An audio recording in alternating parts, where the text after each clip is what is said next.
Srila Prabhupada ki jai, Guru Maharaj ki jai. This is Aditi Devi Dasi from Canada.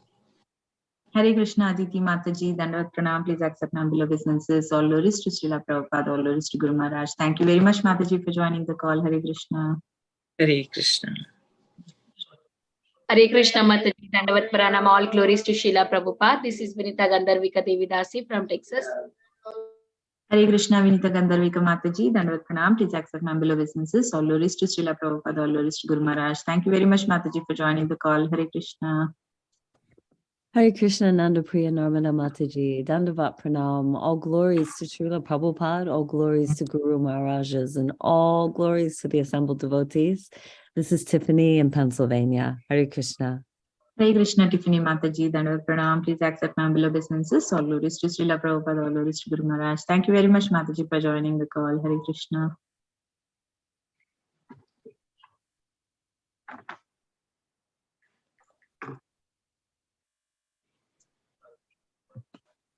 Hare Krishna. Are there any other devotees who would like to introduce themselves?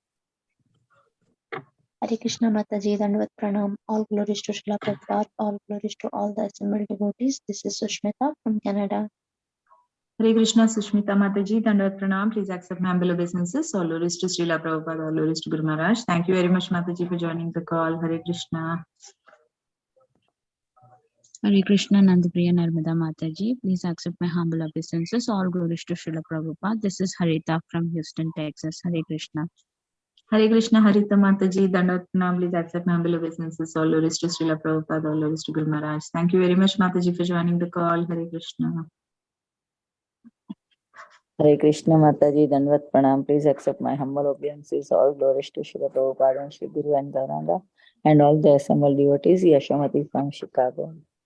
Hare Krishna, Yashomati Mataji, Dandavat Pranam, please accept my humble obeisances. All glories to Srila Prabhupada, all glories to Guru Maharaj. Thank you very much, Mataji, for joining the call. Hare Krishna.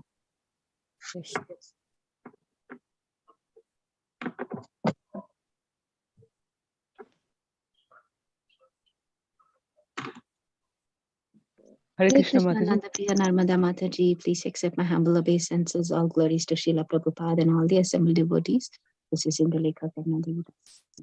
Hare Krishna, Indulekha Mataji, Dandavat Pranam, please accept my humble obeisances. All glories to Srila Prabhupada, all glories to Guru Maharaj. Thank you very much, Mataji, for joining the call. Hare Krishna. Hare Krishna Mataji, Dandavat Pranam, all glories to Prabhupada, all glories to Guru Maharaj, all glories to assembled devotee. This is Mohini Lakshmi from Detroit. Hare Krishna, Mohini Lakshmi Mataji, Dandavat Pranam, please accept my humble obeisances. All glories to Srila Prabhupada, all glories to Guru Maharaj. Thank you very much, Mataji, for joining the call. Hare Krishna.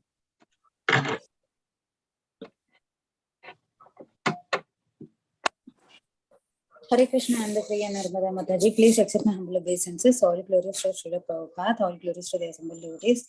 This is Anita Ramya from Sharjah. Hare Krishna. Hare Krishna, Anita Ramya Mataji, Dandavat Pranam, please accept my humble obeisances. All glories to Srila Prabhupada, all glories to Guru Maharaj. Thank you very much, Mataji, for joining the call. Hare Krishna. Hare Krishna Mataji. I am Priyanka from India. All glories to Sri Prabhupada, all glories to assembled devotees. Hare Krishna, Priyanka Mataji, Dandavat Pranam, please accept my humble obeisances. All glories to Srila Prabhupada, all glories to Guru Maharaj. Thank you very much, Mataji, for joining the call all the way from India. Hare Krishna. Hare Krishna, Nandapriya Narmada Mataji. Please accept my humble obeisances. All glories to Srila Prabhupada and Shri Guru and Shri Gauranga. And to all the assembled devotees, this is Megha from Naperville. Hare Krishna. Hare Krishna, Megha Mataji, Dandavat Pranam, please accept my humble obeisances. All glories to Srila Prabhupada, all glories to Guru Maharaj. Thank you very much, Mataji, for joining the call. Hare Krishna. Hare Krishna.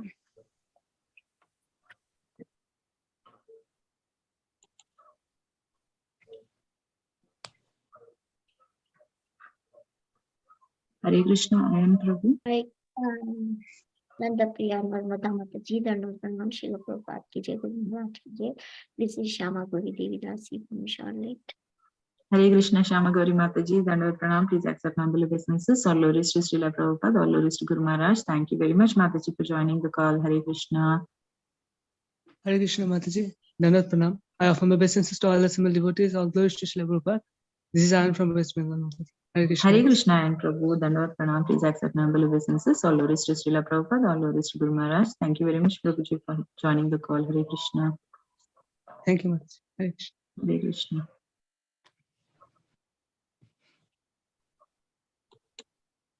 Hare Krishna, Dandavat Pranam, sorry. One second, okay. Please. Welcome to Bhakti Sangha. Sorry, no, Mataji, I missed. Yeah. Welcome to Bhakti Sangha call. Today we are very fortunate to have His Grace Chaitanya Charan Prabhu on the call to enlighten us on the topic of Srimad Bhagavatam.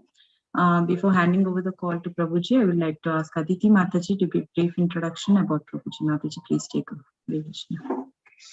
Hare Krishna. Devotees, please accept my humble obeisances.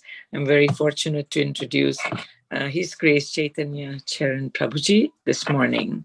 This is a brief introduction. His Grace Chaitanya Charan Prabhuji is a monk, mentor, and spiritual author. He has been educated in electronics and telecommunications engineering from the Government College of Engineering, Pune. He subsequently served as a software engineer in prominent multinational software corporation. Seeing the prevalent problems of stress, depression, addiction, and overall misdirection, all due to a lack of spirituality, he felt inspired to dedicate his life to the cause of sharing the spiritual wisdom of the Bhagavad Gita. He travels all over the world from Australia to America, giving talks on spiritual subjects in universities such as Princeton and Cambridge and companies such as Intel and Microsoft. Prabhuji is the author of the world's only Gita daily feature, wherein he writes daily a 300-word inspirational reflection on a verse from the Bhagavad Gita. As of now, he has written over 1,700 Gita meditations that are posted on the www.gitadaily.com and are read through daily feeds by thousands from all over the world. He also answers questions by seekers on his site, www.thespiritualscientist.com, where his over 3,500 audio answers and several hundred articles are available. Over to you, Mataji. Hare Krishna. Thank you, Mataji. Thank you for the introduction. I don't see Prabhuji on the call. Right? Mataji, we can start reading. Chanting, Mataji? No, verse. Verse, okay.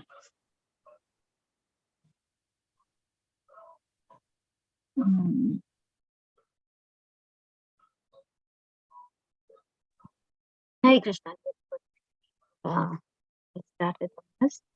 Om Namo Bhagavate Vasudevaya. Om Namo Bhagavate Vasudevaya. Om Namo Bhagavate Vasudevaya. Reading from Srimad Bhagavatam, Canto 6, Chapter 9, Text 35. Atha tatra bhavan kim devat. Hare Krishna, Mataji. Hare Krishna, Mataji, can you hear me? Your voice is breaking. Oh. Okay. For me, it is not breaking, Mataji. It is good only for me. Yeah, it's clear, Mataji. Okay, I'll continue then. Atha tatra bhavan kim deva dattavad iha guna visarga patita paratantrayena swakrita kushala kushalam phalam upadadhaitya ahosvid atma rama upashamashila samajasa darshana udasta iha bhavana maham. Okay, translation and purport by His Divine Grace, A.C. Bhaktivedanta Swami Srila Prabhupada, Srila Ki Jai. These are our inquiries. The ordinary conditioned soul is subject to your laws, and he thus receives the fruits of his actions. Does your lordship, like an ordinary human being, exist within this material world, in a body produced by the material modes? Do you enjoy or suffer the good or bad result of action under the influence of past work and so forth? Or on the contrary, are you present here only as a neutral witness who is self-sufficing, free from all material desires, and always full of spiritual potency? We certainly cannot understand your actual position. Hare Krishna, Prabhuji. Prabhuji.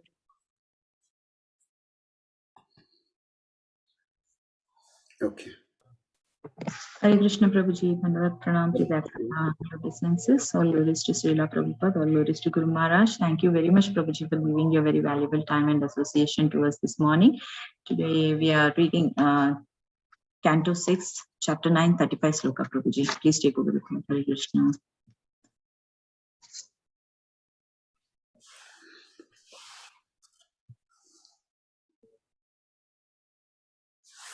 Okay. Yes. Can I start recording on my side? Then you can record. Om Jnanatimirandhasya Jnananjanashalakaya Chakshurunmilitam Yena Tasmai Shri Gurave Namaha. Nama Om Vishnupadaya Krishna Pristhaya Bhutale Shrimate Bhakti Vedanta Swami Iti Namine. Namaste Saraswati Devi Gauravani Pracharine Nirvishesha Shunyavadi Paschatya Deshatarine Vancha Kalpatarubhyascha Kripa Sindhubhya Evacha Patitanam Pavanebhyo Vaishnavebhyo Namo Namaha. Jai Shri Krishna Chaitanya Prabhu Nityananda Shri Advaita Gadadhara Shrivasadi Gaura Bhakta Vrinda. Hare Krishna Krishna Krishna Hare Hare Hare Rama Rama Rama Hare Hare. Hare Krishna. Grateful to be here with all of you today. And today the appearance of the demon Rudrasur is the chapter that is being discussed. So I'll quickly do an overview of what is happening in this section of the Bhagavatam before we look at this particular verse in detail. Essentially, we have the Srimad Bhagavatam in this particular verse offering the Devata's prayers to the Supreme Lord. And at one level, if you look at the prayer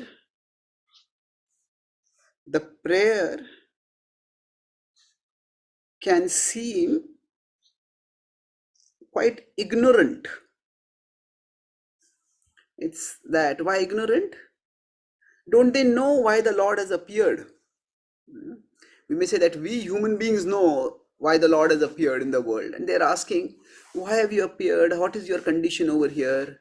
So what is going on? If we consider the normal cosmic hierarchy, we understand that there are the heavenly planets, there are the earthly planets, and there are the lower planets. So this is the heavens, the earth, and hell. And the Lord exists far above in the spiritual world. So now from here, the Lord descends generally here. He can descend to anywhere in the material world. Now all of this together is one universe. And like that, there are many universes. So the Lord, Krishna exists here. And from here he appears. So now what has happened is, the Lord has appeared. In this particular case, the Devatas are in heaven and the Lord has appeared to them, to their vision. And they are offering prayers to the Lord. So when they are offering prayers, there is this theme of the Devatas offering prayers comes repeatedly. And sometimes the prayers of the Bhagavatam can seem quite philosophical, repetitive, and put it in a more blunt way, they may seem irrelevant. Yeah, these same points I've heard so many times before, and I'm hearing them again. And everybody's in the Bhagavatam seems to be saying the same things again and again. So even for the Devatas themselves, how is this prayer relevant? That they are facing a crisis, that they are facing the crisis of the demon Rudrasur having appeared and being extremely powerful, and they need help. So is it that they need to do all this glorification of the Lord, and the Lord will not, unless the Lord is sufficiently praised and flattered, he will not come to help? It's like sometimes, when we are in trouble, we go to the police, and now normally we just report to the police and the police should come and help. It's not that we have to flatter the police and we have to praise the police. No, they're expected to come naturally. So is it that, but in some countries where the police are a little corrupt or incompetent or whatever, unless they're flattered, they will not even register the complaint. Now, so this brings us to the key point over here: duty versus free will. That means that, so this is the key theme which we'll be discussing, that is the Lord duty bound to help living beings in this world, or is it his free will by which he can choose when to help and when not to help? So is the Lord like a policeman who is expected on duty to help, or is the Lord like a charitable person who is free to decide when to give charity, when to offer help? So that is the key question. Now in the Bhagavad Gita, so here when the Devatas are praying to the Lord, so there are broadly associated with these 2 points, the duty and free will. Now normally we are specifically talking here about God. Does God have a duty to help us? That means, is the duty, is the Lord like not like a police person, or more like a welfare officer? The welfare officer of a particular country or of a particular government, if somebody is unemployed and that is a welfare state, then you just go and show your unemployment bills and you get the benefits. It's not that, ideally speaking at least, it's not that the welfare officer is doing us a special favor and that we have to flatter them. The welfare officer that's their job and they're expected to do it. Now, on the other hand, if there is a charitable person, and this person is not obliged to give charity. If they give charity, it's based on their free will and it's up to them to decide whether to give it or not. So now the question is, in which category does the Lord fall? Now, why is this relevant? Why is this category discussion relevant? Because there is a fundamentally different, there are different conceptions of God's role in the world. If we consider here, if we consider God's role in the world, broadly speaking, in the history, in the world's theological traditions, what is God's role in the world?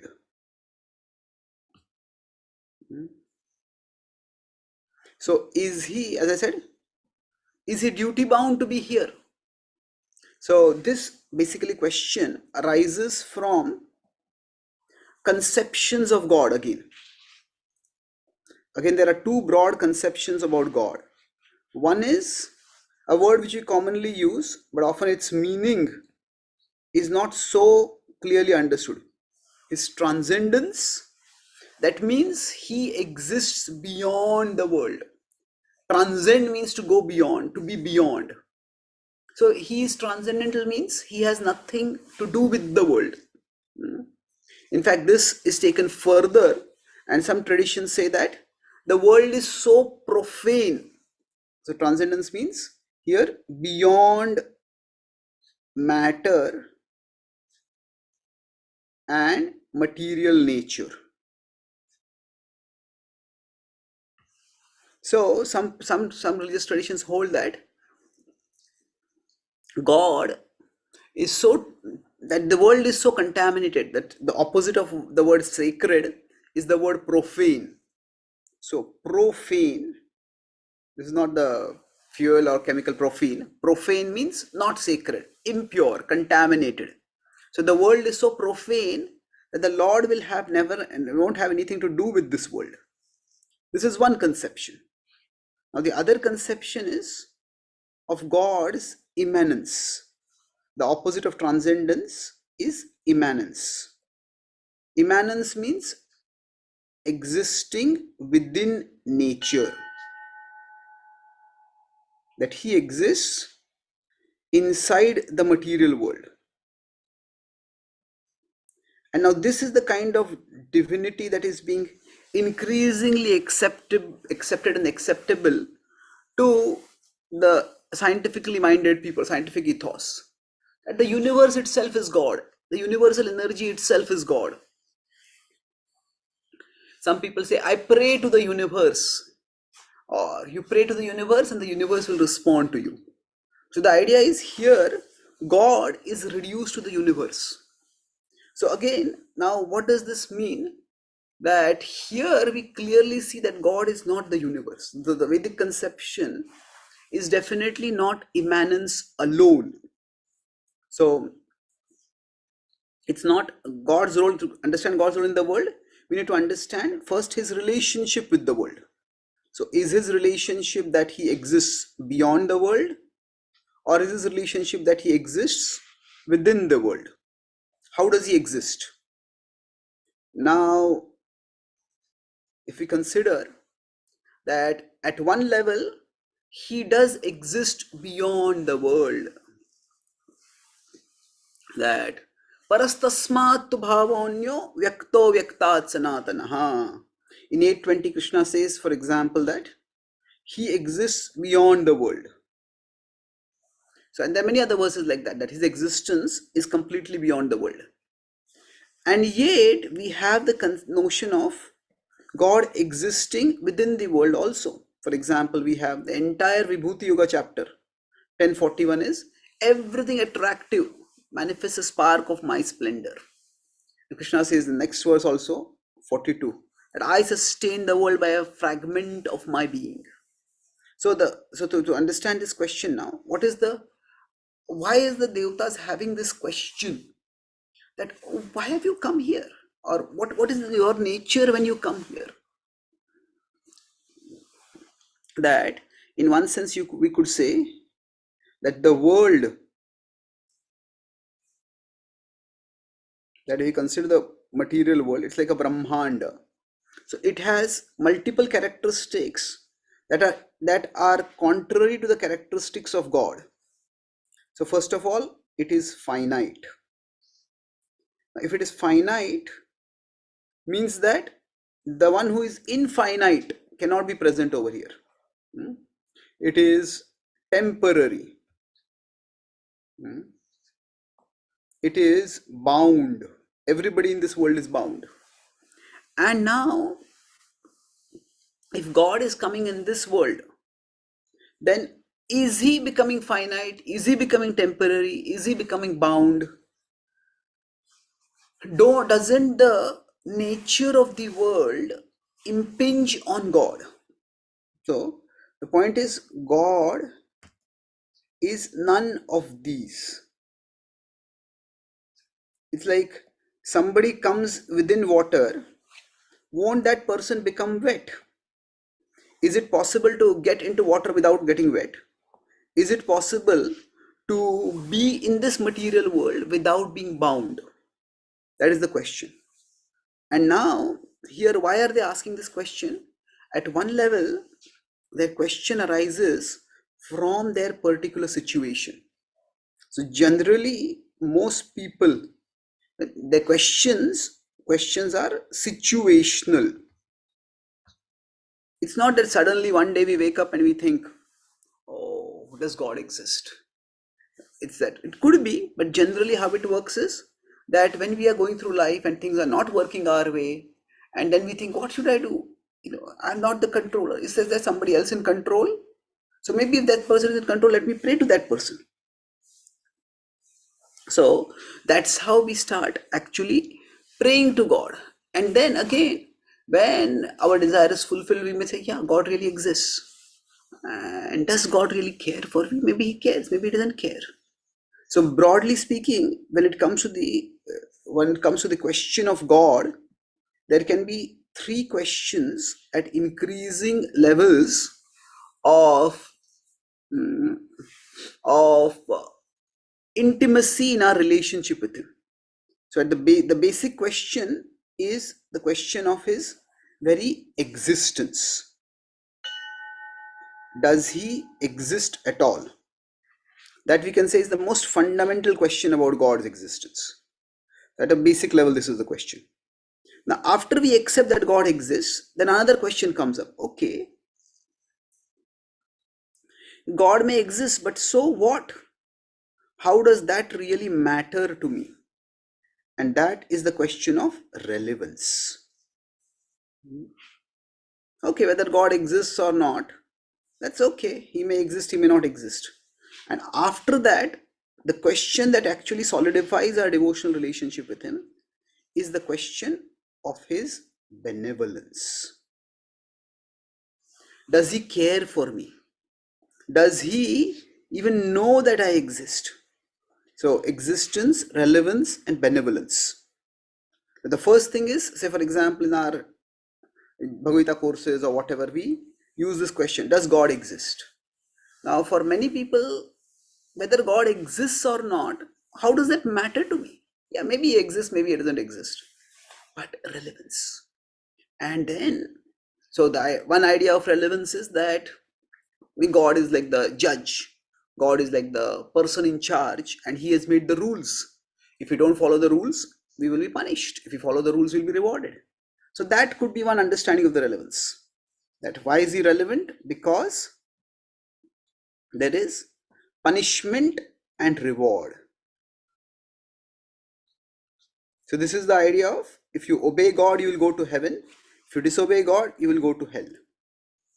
And then beyond that, or far more important than that, when we have benevolence, then when we understand the Lord's benevolence, that is when he becomes the object of love. He is the person whom I want to love. He is the person by loving whom I will attain supreme fulfillment. So this idea that God can be the object of love, this takes time for us to understand. For most people, their idea is God is the person who will give me the objects that I love. He is not the object of love. He will give me the objects that I love. And with that conception, we have a very utilitarian understanding of God.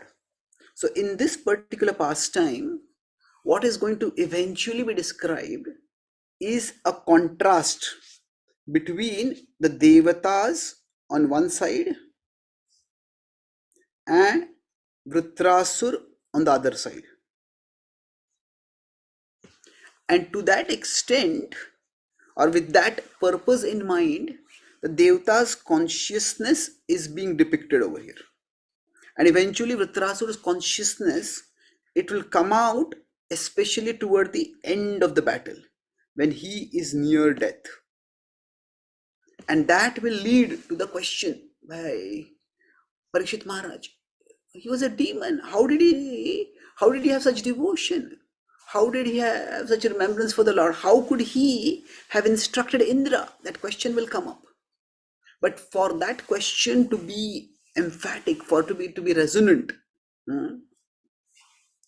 what is happening is the Devata's consciousness is being described over here. consciousness even when they are in front of the Lord. When in front of the Lord. Just like in some big movie, long movies there.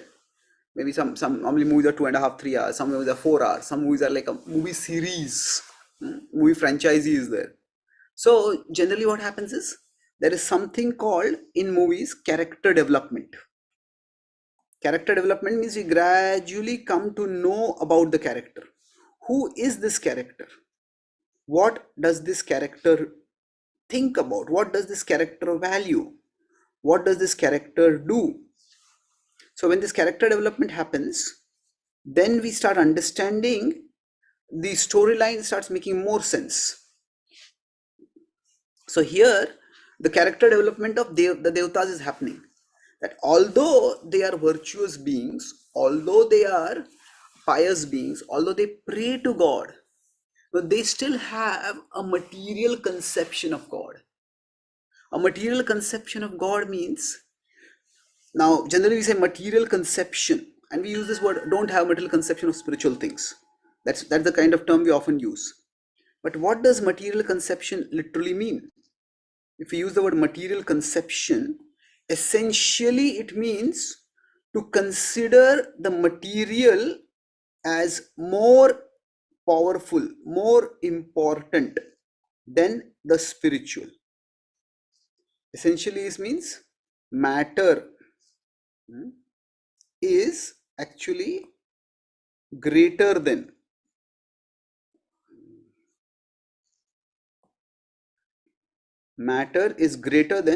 spirit. Matter is more powerful than spirit.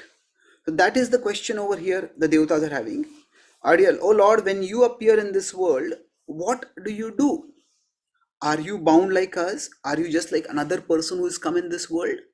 Or are you someone different? Now, when we within the Bhakti tradition study the philosophy, we understand that actually the Lord is transcendental. But why is it that the devatas are not able to understand it?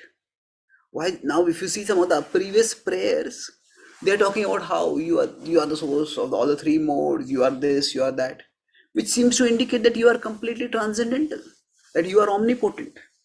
So the question is not whether God is omnipotent. The question is, when God comes in the material world, what happens? Does his omnipotence still remain? So there is God's omnipotence. He is all powerful. Now that is true, but when God descends into this finite world, when he comes here, within this, is he still omnipotent? That is the question. Now we may say, oh, why will he not be omnipotent? If somebody is powerful, aren't they always powerful? It's like if somebody is a millionaire, they might go to a orphanage, but they still remain millionaires. So Prabhupada gives the example, somebody is the prime minister of the country or the king of the country, and the king goes into a prison. Well, the king still remains the king. Or does he? Does the king still remain the king? Or could it be that the king has committed a crime, and therefore the king has come to, and the king in jail? The king in prison, is he the king first or the prisoner first? Okay, you might be the king, but right now you are the prisoner. And the king was your past position. Like sometimes some politicians, they go into jail. Now if they have committed a crime and they have gone into jail, then that politician might have been previously the chief minister of a country or a big powerful post, but now they are a prisoner. So whereas if the politician has gone to the jail, maybe just to give a talk to the prisoner, just to offer some relief or some occasion, then that's very different. So when we see a king in prison, why is the king there? The king first means power is there. If he's a prisoner, then power is lost. So what has happened? Is the king still having power, or the king has lost the power? So the question is not whether the God has power, and God, they are not questioning God's position. Their question is about God's position when he descends into this world. And the Bhagavatam, so if you consider God's descent to this world, that is constantly a source of bewilderment. And there are many references to this. At the start of the Bhagavatam, if we look at right at the start of the Bhagavatam, Muhyanti Yat Surayaha. Just Bhagavatam 1.1.1. Right there itself we see this question. What happens when you descend to the world? That even the gods, devatas are bewildered about who the Lord is. Yasyantahana vidur surasura gana devaya tasmai namaha. And what comes at the start of the Bhagavatam? That same theme is echoed at the end of the Bhagavatam, in the last verses. Now if you see in the Gita also, Krishna says, Name viduh suraganaha prabhavam namaharshaya. That me, no one knows. So what does this knowing God mean? To know God means to know that God is always unbound. Now Krishna speaks about this in the Bhagavad Gita in 3:22 to 24. That namam karmani limpanti name karma phalesvabha. That I do not seek the fruits of work. I am not bound by work. He says, there is no duty for me. And yet I come to this world and yet I perform duties. So in the Kunti Maharani's place he says, Nato natyadharo yatha. That when the Lord comes to the world, he appears just like another person in the world. And it may be difficult to discern his supreme position. So there are many references for this bewilderment. So in that sense, the Devata's bewilderment is not incomprehensible. Now what does this mean for all of us? Yes, the Devatas get bewildered, but what does this mean for all of us? I'll conclude talking about three things over here. That when we say we want to know God, broadly speaking, we can say there is this concept of knowing God. It's to know God. That's one thing. And that's good. The second is to know God knows us. That God doesn't just exist, but God knows us personally as individuals. And the third is to know that God knows what we know. So let's try to understand these three things quickly. What we know. That means first is to know God. Yes, God exists, and we could talk about God's existence, God's relevance, God's benevolence. We could move forward towards that. So it's like to know God means say, this is the level of existence. It's like we know that there's a prime minister of a country. We know there is something called ISKCON, and there is a founder Acharya of ISKCON. That's existence. Yeah, we come to that's at a basic spiritual level. That's important. But then, suppose we know some senior devotee, we know a spiritual master, and then we come to know that our spiritual master knows us. Then what happens is, then it becomes even more intimate. Yes. Oh, if say we hear somebody telling that our Guru Maharaj was there and he spoke about you. Now, if our Guru Maharaj was at a particular place, that's itself interests us. Oh, I want to know. But they spoke about us. Oh, they knew me. They remember me. That's so uplifting, so endearing. So to know that God knows us, That is relevance. In the Bhagavatam also, Uddhava tells Vidura that in his last moments, Krishna remembered you. And Vidura becomes filled with ecstasy just thinking how kind the Lord is to remember me.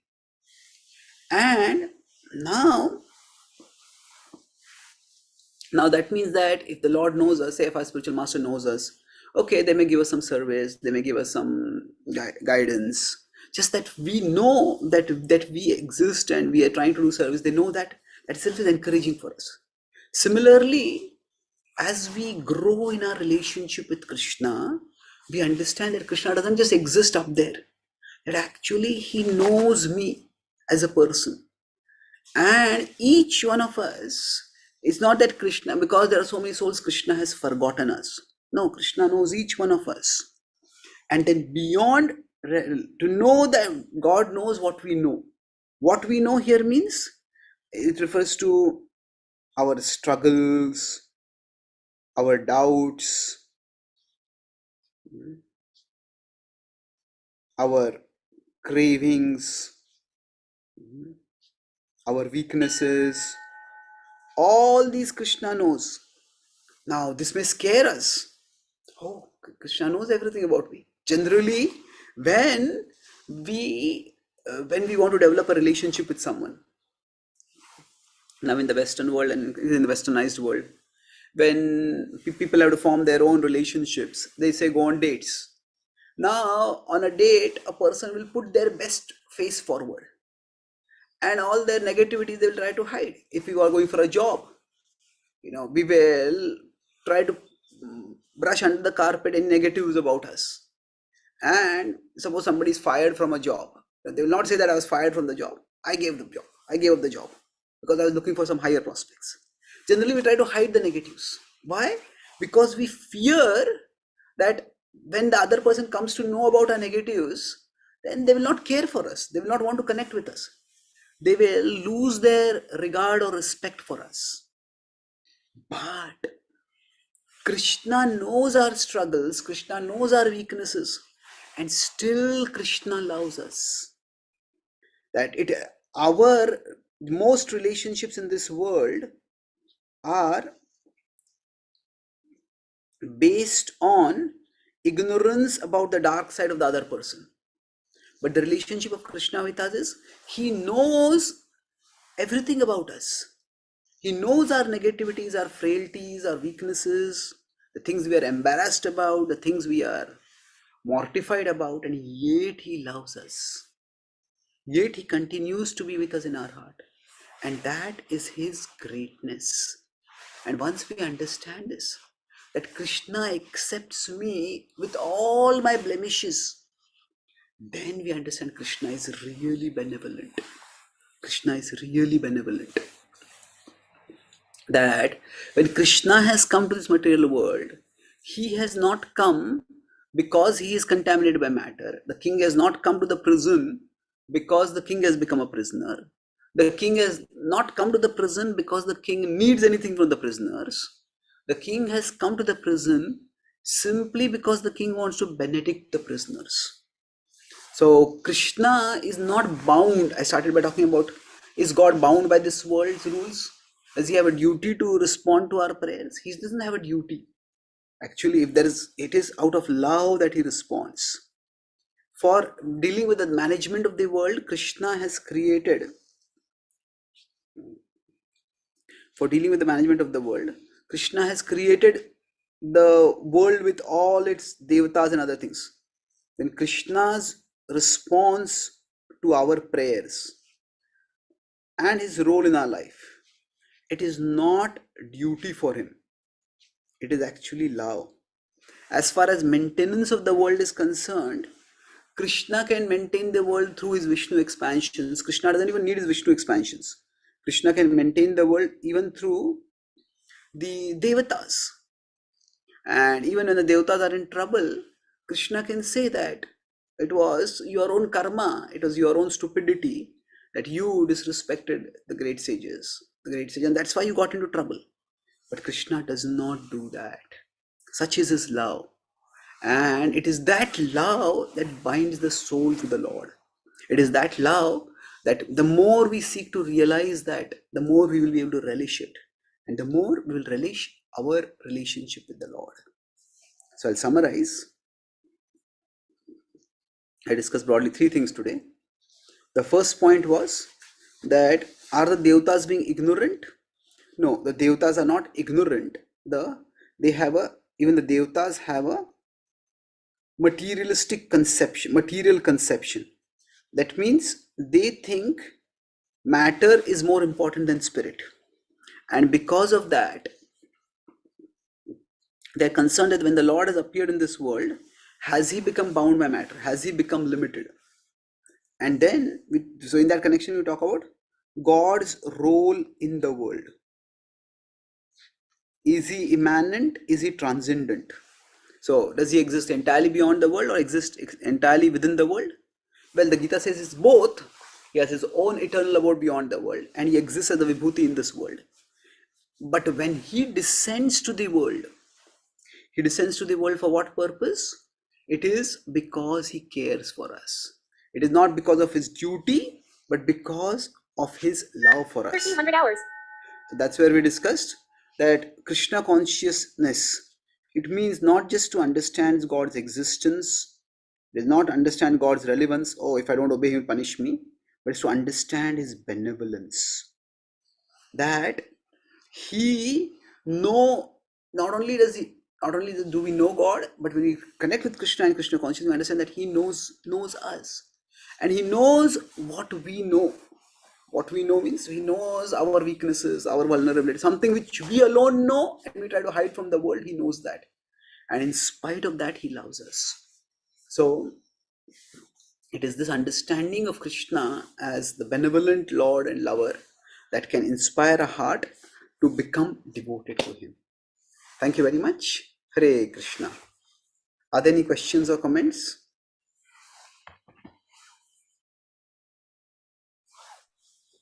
Hare Krishna, Prabhuji. Thank you so much, Prabhuji, for such a wonderful class. So every time you come, you take the subject matter into a different perspective, and you give very good relative points according to that subject matter.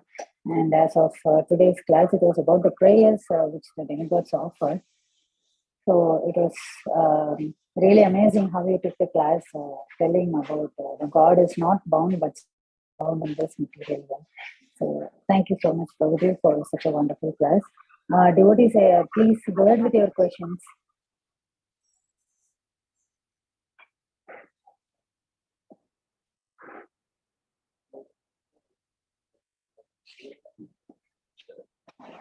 Okay.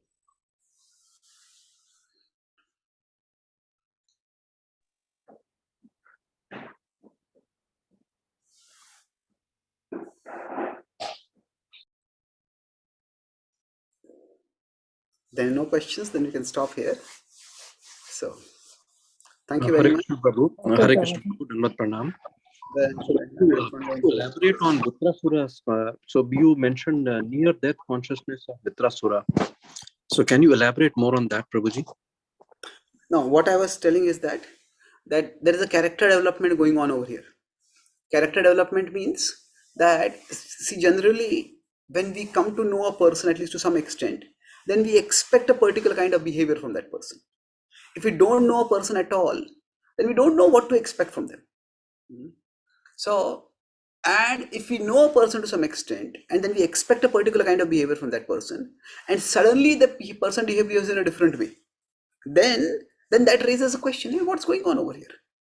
If we don't know a person at all and we see them getting angry, then okay, maybe this person gets angry, short-tempered. But if you know a person and we know that person is very calm, very gentle, unflappable, and suddenly we see that person furiously fulminating against someone, what happened? I don't expect something like this from this person. So basically, that way, in terms of the character arc, this is in literature, in the character arc. That means how the character moves forward. So what happens is the Devatas have a character arc.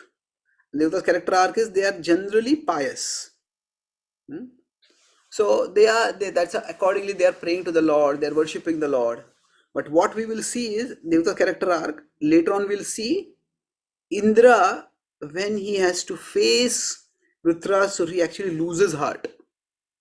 And he says, although Vishnu has given him the weapon, what is the use? I quit, I can't fight. On the other hand, we have Vritrasura's character arc. Vritrasura is expected to be a demon. And is expected to behave in a demoniac way. And that's how he's behaving. He's fighting, he's destroying the Devatas. And then suddenly, his character is seen to be better than Indra. So what happens is that here he is not just pious, but he's devoted. He's devoted, which is actually much greater than being pious.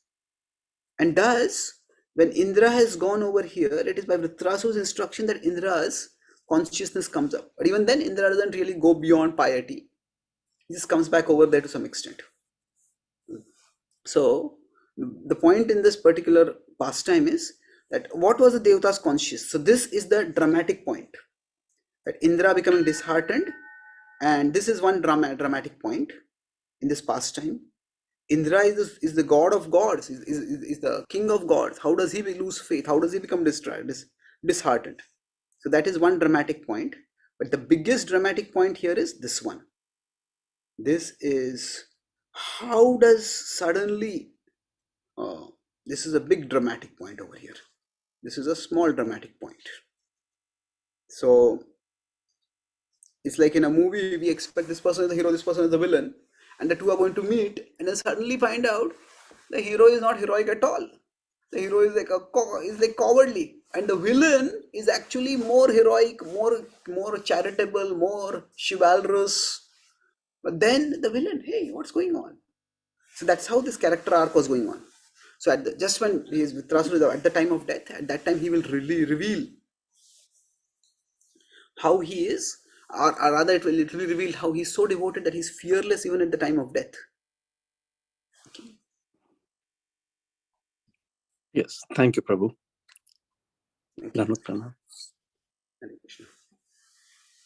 So he has asked that Lord loves us and has a relationship with us. What can I do to build my relationship with Krishna? Well, how do we build any relationship? We act in that relationship.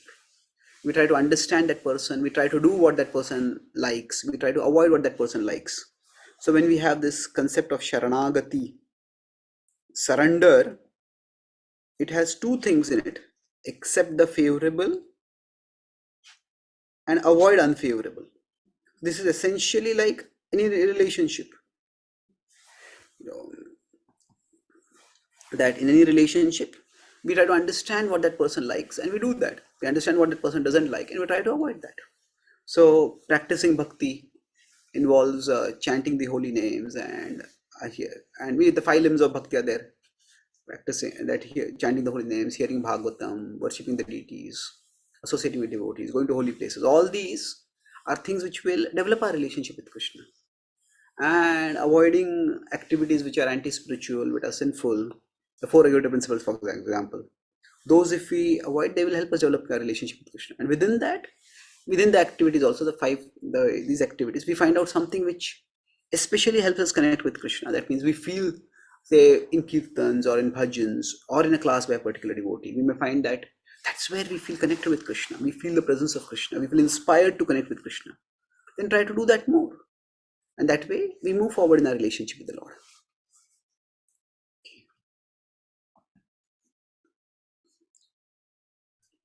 Megha Mata, you had a question? Please accept my humble obeisances, all glories to Srila Prabhupada and Shri Guru and Shri Gauranga. Prabhuji, this was similar question as to what you just answered. It was about, like, we understand that Krishna is the object of our love, but to get to that level, we have to understand his benevolence. So, how to develop this, that we want to fall in love with Krishna with this benevolence. Because sometimes, we know all this. He's very merciful. He's very great. He loves us so much, but we cannot surrender fully. to Krishna. Despite knowing this, we try with our effort, but because of conditional surroundings and ourselves as being conditioned from so many lifetimes, it's really hard to really, understand that we want or really surrender to the Lord. So I think if you kind of answered in this way, we need to continue. Yeah, so that's why I lowered my hand. Yeah, that's true. If there's anything else, please. Yeah, it's an incremental process that we move towards the Lord gradually. But the key thing in that incremental process is that it's a reciprocal relationship. That means when we move closer to the Lord responds with us. So whenever we find that in any particular activity in the devotional life where we are finding a connection with Krishna, an opportunity to connect with Krishna, we accept that. So if it's just like in any relationship, it's not that the two people in all the dimensions click entirely. It's like we build on where we click and then we move forward from there. So now click might seem to be a very mundane and inappropriate word for using for the Lord, but the principle is the same, that some aspects of spiritual life will click for us. And when those click for us, they work for us, we start working with them, we start working on them. And gradually through that one activity, the relationship will expand. And that's how we will grow in our spiritual life. Okay. Oh, that's very nice. Thank you so much. That's really helpful. I mean, I know it's mundane word to click, but in that respect, like we always hear that chanting, with attention and the quality of chanting, right? It will help us develop this, purify our heart and really help us understand the Sambandha Gyan with Krishna. But and when you say the where you connect more with Krishna, what if we have more connection through hearing process or kirtan process versus chanting? So how, because 99% is said that it's all by chanting. So and when we say that clicking is not by chanting, it's or okay. because of our conditioning. There are certain principles that are there which are important. We cannot downplay or deny those principles. This is Kali Yuga, where the Yuga Dharma is chanting. So that's important. But at the same time, we are all individuals and we have an individual relationship with Krishna. So for example, if we have a wide range of devotional activities, so bhakti activities if we have, now there are some bhakti activities in which they are positive for us. That means we gain strength by those activities. And there are some bhakti activities which require strength. That means now these are also purifying. These are also going to take us toward Krishna. I'm using the negative in the sense that they require strength for us. So then what we do is we draw strength from here and then we invest here. So we want to develop a relationship with the holy name and with Krishna as the holy name. But what happens is, if our primary strength is coming through hearing, then we cannot forcibly impose on ourselves, I should get strength to chanting. Well, if I'm not getting, then what can I do? And we are no one to limit Krishna. If Krishna is choosing to manifest for us through hearing, then that's wonderful. Wherever he manifests, that's good. That's why the operational principle is yena kena prakarena. That somehow or the other fix the mind on Krishna. And yena kena prakarena doesn't mean that we neglect rules, we reject rules somehow or the other. What it means is that wherever we get strength, we draw strength from there. And then there are certain prescribed devotional activities that are to be done. Chanting has to be done. But there is a mandate that chanting has to be done and that we follow. But that we cannot mandate that we should have taste in chanting. Well, taste will come its own way. Swayameva spuratyada. So for us, if taste and strength are coming somewhere else, then we draw strength from there and then we use the strength for the other activities. Okay. Thank you so much, everybody. Hare Krishna. Very helpful. Thank you for enlightening class. Hare Krishna. Hare Krishna. Okay. Prabhuji, there So, is a question in the chat. yeah, I can see. Anand Vilas Prabhu has a question that the treatment of Shabari and Putana was how do you understand it? Shabari had extreme love and Putana had extreme hate. They both were saved by the Lord. So this is where we have to understand that Krishna is reciprocal, not proportional. We cannot demand from Krishna that, because that devotee only chanted 16 rounds, I chanted 64 rounds. Therefore, Krishna, you have to give more mercy to me than that devotee. Oh, that is Krishna's free will. It is not Krishna's duty that because I chanted I've chanted 64 rounds, so Krishna has to give more reward to me. And somebody chanted 16 rounds, they has to give less reward. So Krishna is reciprocal. If we take steps towards him, he will take steps towards us, no doubt about it. But how many steps will he take? Normally say we take one step, he takes 1,000 steps or 100 steps, whatever it is. But does that mean he takes exactly the same steps in the same way with everyone? No, that's his individual personality. He is Swarat.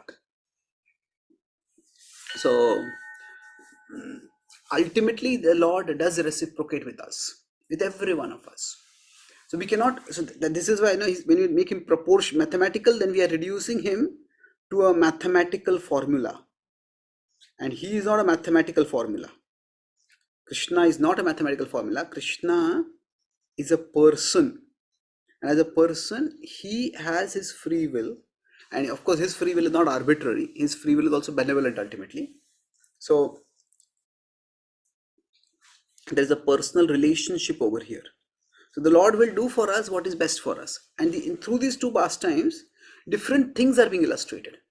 So different pastimes, if all the pastimes were exactly identical, then the pastimes would become monotonous. Then their characters would become interchangeable. So the Putana pastime illustrates Krishna's mercy. That Krishna's mercy here is that although she had come to kill him, she saw just one little good. So, and how he magnifies even the little good. That is not a little, you could say it's microscopic, it is almost invisible, but he magnifies even that. That is the highlight of the Putana pastime. But if you consider the Shabari pastime, now there are many things over there in that particular pastime. But specifically we can say is her tireless devotion. We could say it is, the point there is that how glorious is her devotion. And then it was not just tireless devotion, it was also rule transcending devotion. Bhakti, sometimes say bhakti is more than, bhakti is not just rules. That is true, that she was not following the rule, for example, of not eating before offering to the Lord. She was tasting the berries. That is true, but why was she doing that? Because out of love. And she was doing it day after day after day after day. She had no idea when the Lord would actually come, but she had faith that he would come. So here also Krishna's, here in this case, the Lord's mercy, Ram's mercy is there. But what is Ram's mercy? That how it goes beyond rules. That she was from what is in the casteist hierarchy considered a lower caste. She was not following the rules, but the Lord still had mercy on her. And that's what is highlighted. So when we compare two pastimes, we have to be careful what we are comparing, or whether the parameters we are comparing are the relevant parameters. So different pastimes teach different things. In the Chaitanya Leela, now Gaur Purnima is coming, we have Nityanand Prabhu himself going again and again to Jagai and Madai and giving mercy to them. On the other hand, we have Raghunath Das Goswami trying again and again for getting the mercy of the Lord, and the Lord telling him, go back and stay home. And again, obstacles coming. So why is that? Well, there are different principles over there.